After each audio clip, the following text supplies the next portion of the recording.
the Chinese here. Yeah. And so, and I was also inspired by a video. Well, I'm a water person, but there's a wonderful video called "Water: The Great Mystery," and Dr. Emoto is in there. You probably know who he is. He's actually on island right now. Yeah. And I just really was inspired by the very expansive attitude they had about water. They say water not only has consciousness, it has memory.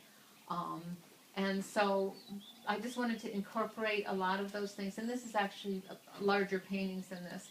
So this is, you know, fresh water coming from the jungle.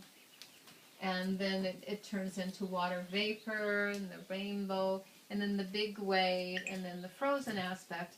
And then there's different water symbols. The downward facing triangle is a water symbol, as is the icosahedron. And then we've got the, going through all three of them there are figures who I call my flow beings.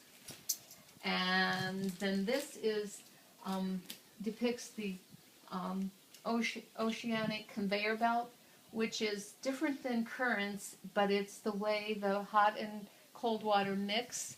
And so it mixes the nutrients and the temperature throughout the planet to help keep it all healthy. Without that, we'd have more dead zones and stuff. So, yeah. And you see there's one of the beings is up in the big way. It was very powerful. It was very fun to do. So that took a lot of 2012. And then I had one other one that I was thinking of, if I can find her. Francine, do you need to be in like a special space for you to be able to paint, or do you need to meditate first, or do you have some favorite tools like crystals or anything like that that you like to work with? Or well, I do when you're need painting? to kind of get things around me organized so that I don't have too much chaos, like clear away some business and stuff. And this is my busiest time of the year, so it's a little more difficult to do that. I paint less, but yeah, I generally have something going on, and then it's a matter of clearing the energy so that I can sit down and paint. And once I get going, it's pretty much takes care of itself. Yeah. Anyway, I'm not sure I'm going to find that one, but there's always something. It's almost like you've got something for everyone here that speaks to. There's such a, it's amazing. Well, I do. And male and female too. Like you can feel that we're. Yeah, I'm very interested in the idea of balance. Like this one is love and power, and it's the idea of joining love and power, power to rather than power over. So balance is one of my main things. And as far as the different stuff, I just I didn't ever want to get stuck in landscapes or just dolphins and that, because I like different colors. Sometimes I'll put my current ones up on the wall and say, okay, too much blue, let's do a red one. Yeah. Because there's so much inspiration out there, so it's just a matter of what. My boyfriend says they audition. So they audition. What is it? What do you mean? Like, oh, this is the one I was going to show you. But did somebody find the baby dolphin? There's one that's a baby dolphin. It's a good way to tell the story.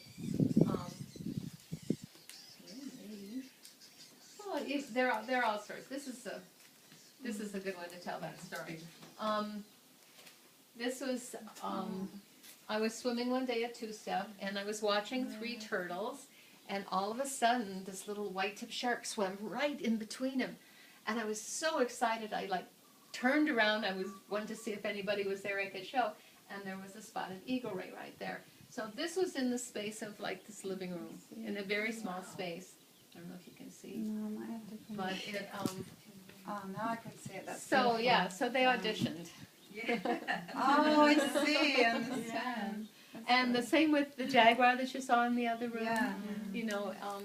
I knew for a long time that I had a jaguar spirit guide, and when we were in Bolivia, and we were in this dugout canoe going down this little river, and this jaguar walked across the river and up on the bank and turned and he looked at us, and I was just like stunned, And after a few minutes, the guide says, "You can take a picture." So I grabbed my camera, and I have a picture of him, his hind end walking out of the But, so, of course, I had to do the painting. And in the painting, I tried to Amazing. depict him as what I felt from him, which he was neither frightened nor fierce. He was in his power. He was Yeah. at home.